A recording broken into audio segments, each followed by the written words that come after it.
এবার আমাদের মহারাজ কৃষ্ণচন্দ্র উদ্বোধন করতে চলেছেন পানীয় জলের সরোবর।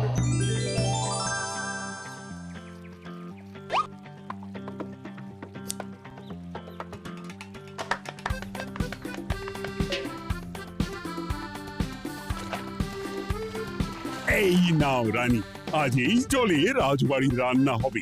মহারাজ, আমরা সবাই চাই আপনি এই পানীয় জলের সরোবরের ব্যাপারে কিছু বলুন।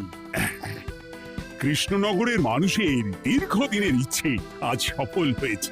আমাদের রাজসভার সকল সভাসদদের জন্য এতদিন পরে একটা পানীয় জলের সরোবর হয়েছে। প্রত্যেক সপ্তাহে এই সরোবরে বিজ্ঞানীর বানানো রাসায়নিক মেশানো হবে, যাতে জলে কোনো রকম জীবাণু না থাকে। এই জল রান্নার কাজে ব্যবহার করা যাবে এবং পরিশুদ্ধ করে বা ফুটিয়ে পান করাও যাবে। আরে সবাই দাঁড়িয়ে আছো কেন? হাততালি দাও, হাততালি, হাততালি। এই হাততালি তোমাদের সকলের প্রাপ্য, কারণ তোমাদের প্রত্যেকের 2 মাসের বেতন তোমরা দান করেছো বলেই অর্থাভাব থাকা সত্ত্বেও এই সরোবর এত তাড়াতাড়ি বানানো সম্ভব হয়েছে। এছাড়াও নিজেরা মাটি কাটা থেকে শুরু করে সকল কাজে সহযোগিতা করেছো, এটাও অনেক বড় ব্যাপার। আবার হাততালি। মহারাজ, এই আনন্দে কি খাওয়া দাওয়া হচ্ছে? খাওয়া বিশ্রাম সব হবে। আমি আর রানী একটু সমুদ্রে ঘুরতে যাব, তাই আগামীকাল থেকে 1 সপ্তাহ রাজসভা ছুটি। তোমরা নিজেদের মতন আনন্দ করো, বিশ্রাম নাও। টানা 1 সপ্তাহ ছুটি? হ্যাঁ, টানা 1 সপ্তাহ। কি আনন্দ! এবার হাত পা ছড়িয়ে শুধু আয়েশ করব। আমিও এই কদিন অনেক ধকল গেল। এটা চাই ওটা চাই, তারপর সব মালপত্র বওয়া, মাটি স্থানান্তরিত করা, সব কাজ করেছি। হ্যাঁ, এবার বিশ্রামটা চাই। কি বলো গোপাল? হ্যাঁ, ঠিক বলেছ সেনাপতি। তবে আমি আমার ব্যায়ামটা কিন্তু চালিয়ে যাব। সে চালাও, শরীরটা ধরে রাখতে হবে তো।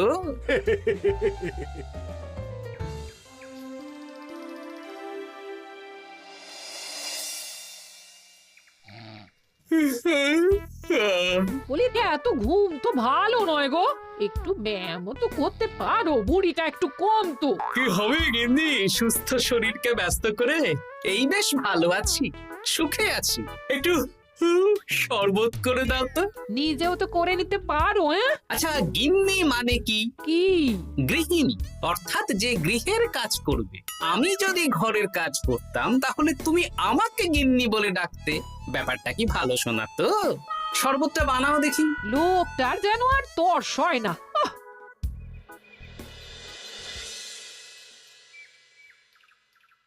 এই 137, হ্যাঁ 138, হ্যাঁ 139, হ্যাঁ 140। গিন্নি, কোথায় গেলে? কি হলো? তোমাকে সেই কখন বলেছি ডিম সেদ্ধ করে দিতে, করেছো? আরে বাবা, সকালে জামা কাপড়গুলো কেচেছিলাম, এখন ভাঁজ করে গুছিয়ে রাখছি। ওসব সেদ্ধ পরে হবে। পরে হলে চলবে না, ওটাই আমার নিয়ম। উঠবোস করে 4টে ডিম সেদ্ধ আর মুগুর ভেজে 4টে কাঁটালি কলা। নিজে সেদ্ধ করে নাও, আমি পারলাম না। তুমি যে কাজটা করছো সেটা রেখে আমার ডিমটা আগে সেদ্ধ করো। আমি 250টা উঠবোস শেষ করেই খাবো। 141, হ্যাঁ 142।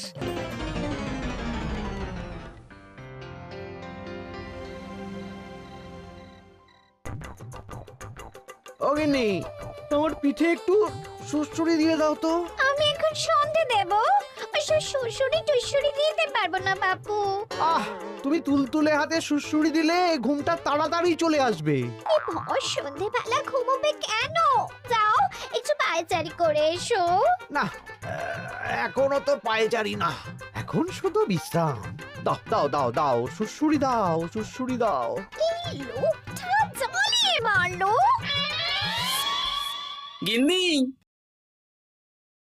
একটু ওই কাঁচা লঙ্কা, কচি শসা, কুচো পেঁয়াজ আর ওই সর্ষের তেল দিয়ে মুড়িটা মাখো, বুঝলে? তুমি তো নিজেও মেখে নিতে পারো বাপু, সব কিছুতে আমাকে কেন আদেশ করো?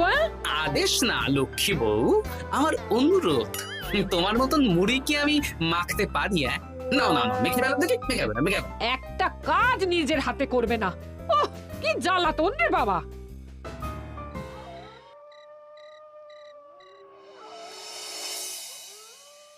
তরকারিটায় নুন একটু কম হয়েছে, বুঝলে গিন্নি? একটু ওই নুনটা দাও তো। এই সামান্য ব্যাপারে এত রাগ করার কি আছে?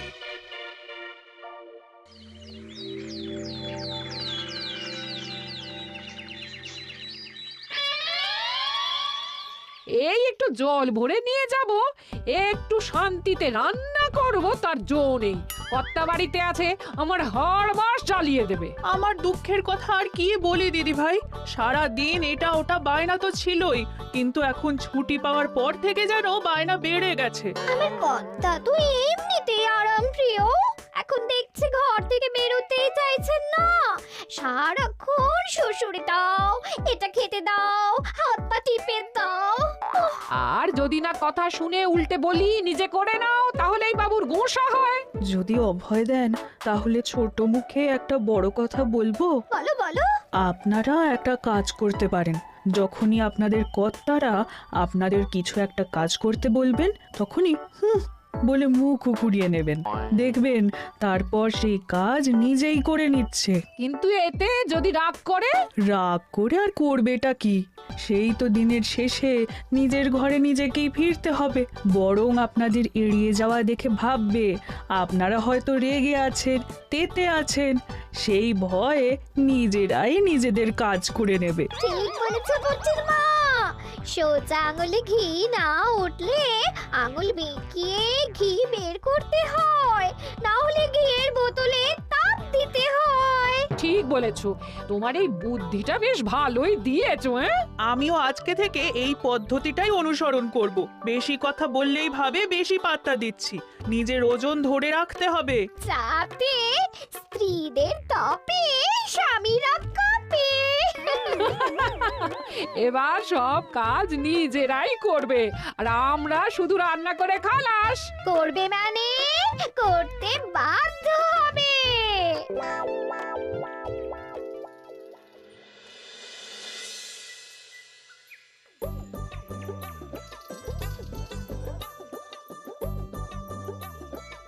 কই গো গিন্নি, বাজারের থলেটা ধরো। উফ, বাবারে বাবা, কি গরম, চাবিটা ফেটে গেল গো। কই গো, নিয়ে যাও। চাপ বাবা, কিন্তু কথাই শোনে না। আরে বাবা, আমি কখন থেকে হাঁকছি বাজারের থলেটা নিয়ে যাও, কোনো কথা কানেই তোলো না। এ নাও দেখো, তোমার পছন্দ মতন কই মাছ এনেছি, আজকে তেল কই রেঁধো কেমন। ওর কি, আমি স্নানে গেলাম, ভালো করে কষিয়ে রান্না করবে, হ্যাঁ, দুপুরে পেট ভরে খাবো। হ্যাঁ, এই তোমায় কি হুহু রোগে পেয়েছি নাকি? হ্যাঁ, যাই বলি তাতেই একটাই উত্তর, হুহু। কি মন্ত্রী মশাই, অনেক দিন হয়ে গেল আমাদের হাতে কোনো কাজ নেই। এখন কি আর গোপালের পেছনে লাগবেন না নাকি? দূর, অনেক তো পিছনে লাগলাম, কিন্তু ফলের ফল তো কিচ্ছু হলো না, উল্টে আমার বদনাম হলো আর তোরাও ফেসে গেলি। তাই আর না। তাহলে এখন কি হাত গুটিয়ে বসে থাকবেন? এখন সুস্থ শরীর ব্যস্ত করতে চাইছি না, বুঝলি? পুজো ছাড়া তো সেইভাবে বড় ছুটি পাই না, কিন্তু অনেক বছর পর 1 সপ্তাহ টানা ছুটি পেয়েছি, তাই এই ছুটিটা খেয়ে দিয়ে আয়েশ করে উপভোগ করতে চাই। বাহ, বেশ টাটকা ফল এনেছেন তো। খাবি? আপনি খাওয়ালে আমরা আবার না করতে পারি নাকি? দাঁড়া, তোদের গিন্নিমাকে বলছি কেটে দিতে। কই গো, শুনছো? কই গো? গিন্নিমা তো কোনো সাড়াই দিল না। তাই তো দেখছি, দাঁড়া আমি রান্নাঘরে গিয়ে বলে আসি।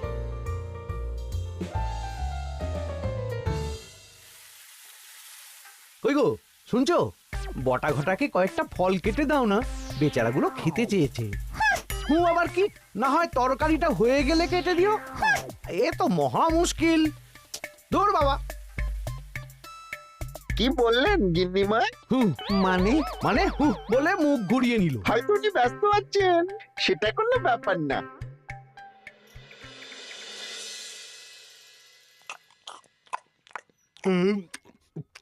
সত্যি তোমার হাতের রান্নায় জাদু আছে। হ্যাঁ, বাহ বাহ। কি হলো গো? হ্যাঁ, সকাল থেকে মুখে কুলু পেটে বসে আছো কেন? তোমার কি কিছু হয়েছে? হুম ওই দেখো আবার হু হু করে। দাও দেখি, আর একটু ভাত দাও। হুম কি গো, ভাত দেবে না? হুম আরে বাবা, তোমার কি রাগ বা অভিমান কিছু হয়েছে? এ তো দেখি কিছুই বলে না। এবার বুঝো ঠেলা, শুধু রান্নাটা করব আর কোনো কিছু করতে বললেই বলে এড়িয়ে যাব। বাধ্য হয়ে নিজেই কাজ করে নেবে। দেখি আজ তেল কইটা কেমন হয়েছে। আহা, এই তুমিও খেতে বসে পড়ো গিন্নি। বাহ, দারুণ হয়েছে গিন্নি। একটু এই, ঝাল হয়েছে কিন্তু ভালো লাগে বুঝলে। কি গো, আমি তো একাই বোকার মতন কথা বলে যাচ্ছি। এই তোমার কি হয়েছে বলো তো?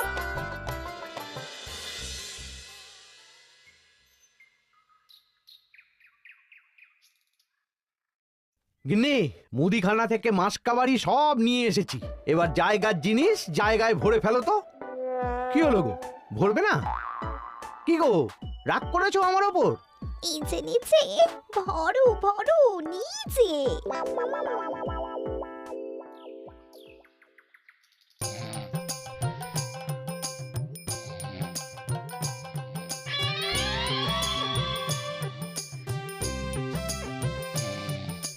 এ কি গো গিন্নি, দুপুরের এঁটো থালা বাটি হাঁড়ি কড়াই সবই তো শুকিয়ে কাঠ। এগুলো মাজবে কখন? আরে, এই কি শুরু করেছো বলো তো? শুধু হু হু করে যাচ্ছ। কিছু জিজ্ঞেস করলে হয় চুপ করে আছো, নয়তো হু হু বলছো। বাসনগুলো মাজবে না? হ্যাঁ, রাতে রান্না বান্না করবে না নাকি? আরে, এ তো আজব ব্যাপার। না, আমাকেই দেখি বাসনগুলো মেজে ফেলতে হবে। বাড়িতে তো আর 5টা দাস দাসী নেই।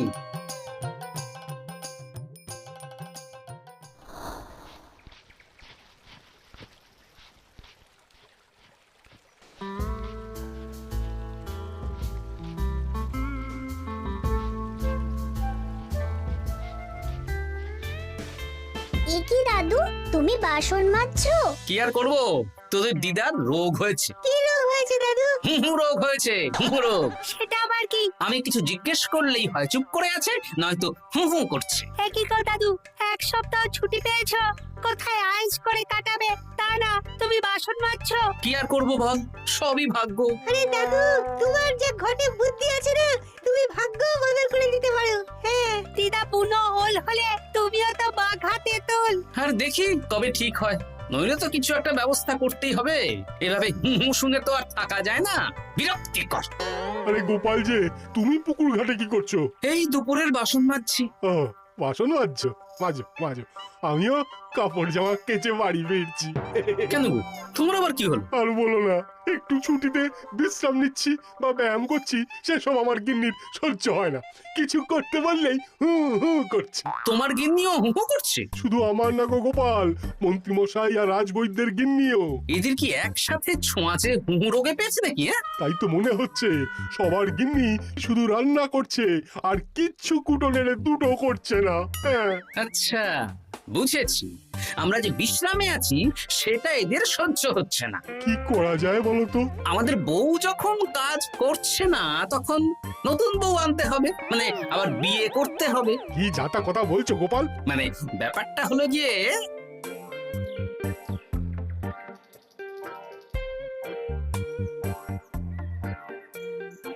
হ্যাঁ, দারুণ বুদ্ধি। তুমি এক কাজ করো, মন্ত্রী মশাই আর রাজবৈদ্যকে এই বুদ্ধির ব্যাপারটা জানিয়ে দাও, আর কাল বিকেল বেলা থেকে আমাদেরও হু হু রোগ শুরু হবে, কেমন? বেশ বেশ।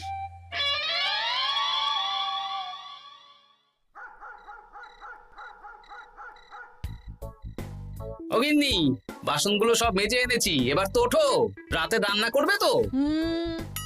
এই তো ওষুধে কাজ দিয়েছে। এভাবেই খাটাবো। ছুটিতে বাড়ি বসে পায়ের ওপর পা তুলে খাওয়া বের করে দেবো, বের করে দেবো। হ্যাঁ, তুমি মনে মনে কি ভাবছো আমি ঠিক বুঝতে পারছি। সারা বছর খাটাখাটনির পর আমার 1 সপ্তাহ ছুটির সুখ তুমি চোখে দেখতে পারছো না। কাল খেলা ঘুরে যাবে।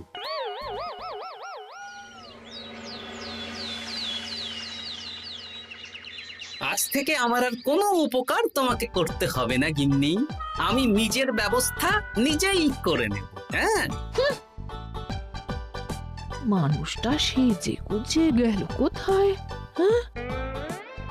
চললাম। কোথায় যাচ্ছি? গলায় মালা, এত সাজগোজ, কি ব্যাপার? বাবারে বাবা, আতরের গন্ধে ঘরটা ম ম করছে। এলাম। হুম।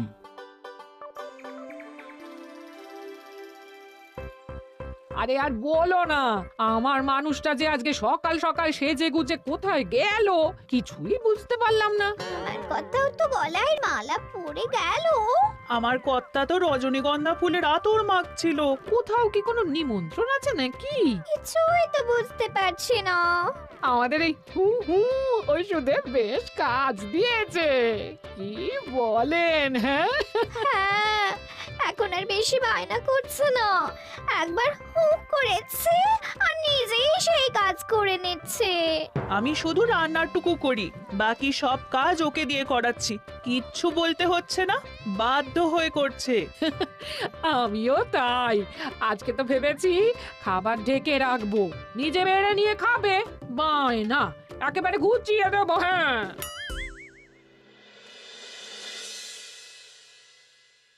সকাল থেকে সন্ধে হয়ে গেল, বাড়িতে এখনো এলো না। মানুষটা কোথায় গেল রে বাবা? এসো এসো নতুন গিন্নি, এসো। আজ থেকে তুমিও এই সুখের সংসারের সমান অংশীদার। এই এই এই এই এইটা কে? তুমি টোপর পরে এসেছো কেন? নতুন গিন্নি, তুমি আমার পুরনো গিন্নির কথায় বেশি কান দিও না। আমি যা বলবো তাই শুনবে। তুমি আমার জন্য রান্না বান্না করে দেবে তো? আমি একটু একটু বায়না করব, সব শুনবে তো? তুমি বিয়ে করেছো? ও মা গো, আমার কি সর্বনাশ হলো গো!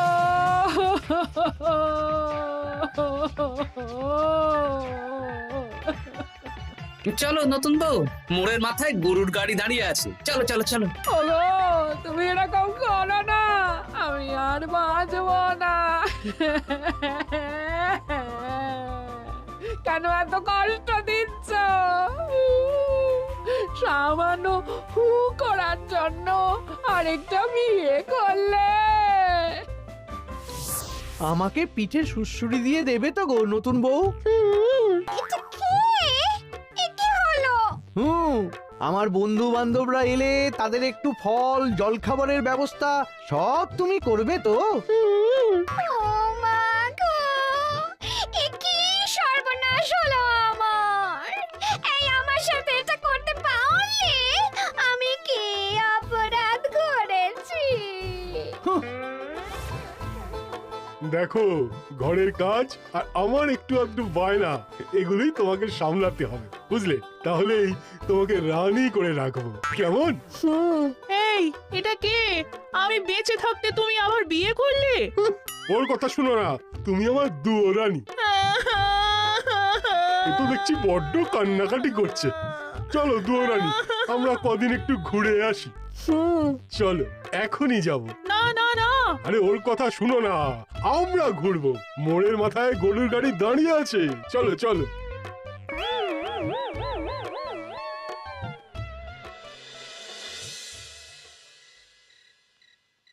এখন আবার ঘুরতে যাচ্ছ? কি আর করব বলো, আমরা সামান্য এক সপ্তাহ ছুটি পেলাম, ভাবলাম একটু আয়েশ করে থাকবো, কিন্তু তোমাদের সেই সুখ সইল না, তাই। আমি মানছি আমি ভুল করেছি, তা বলে তুমি আরেকটা বিয়ে করে নেবে? ওকে মালা পরানোর সময় তোমার বুকটা একটু কাঁপলো না? আমার মুখটা মনে পড়লো না? এটা তুমি কেন করলে? আমাকে একটু বুঝিয়ে বলতে, আমি আবার আগের মতো তোমার ছোট ছোট বায়নাগুলো পূরণ করে দিতাম। তার জন্য বিয়ে করলে? তুমি কি নিষ্ঠুর? তোমরা সবাই নিষ্ঠুর। নিজেদের একটা স্ত্রী থাকতে আবার দ্বিতীয় বিয়ে। কি আর করব, স্বামীর সামান্য আবদার স্ত্রী না রাখলে তো কোনো সংসারই সুখের সংসার হতে পারে না। অগত্যা এখন তোমরা যদি কথা দাও যে আগের মতন আমাদের ছোট ছোট বায়নাগুলো সামলাবে, তাহলে নতুন বউকে ওদের বাড়ি পাঠিয়ে দেব, আর আবার আমাদের পুরনো সংসার, সুখের সংসার ফিরে আসবে। সত্যি হ্যাঁ, বেশ কথা দিলাম। দাও দাও মুখ পুরীকে বাড়ি পাঠিয়ে। মুখ পুড়ি নয়, পোড়া। এই যে সভাকবি, ঘোমটাটা তোলো তো। কটা ঘুমটা তোল। ঘটা ভোলা, তার মানে তোমরা কেউ বিয়ে করোনি? না, তোমাদেরকে পথে আনার জন্য একটা ছোট্ট বিয়ের অভিনয় করলাম। আচ্ছা, এবার তো অভিনয় বুঝে গেলাম। এবার যদি তোমাদের বায়না না রাখি, তাহলে সত্যি সত্যি আমাদের বিয়ে করতে হবে। নয়, হ্যাঁ।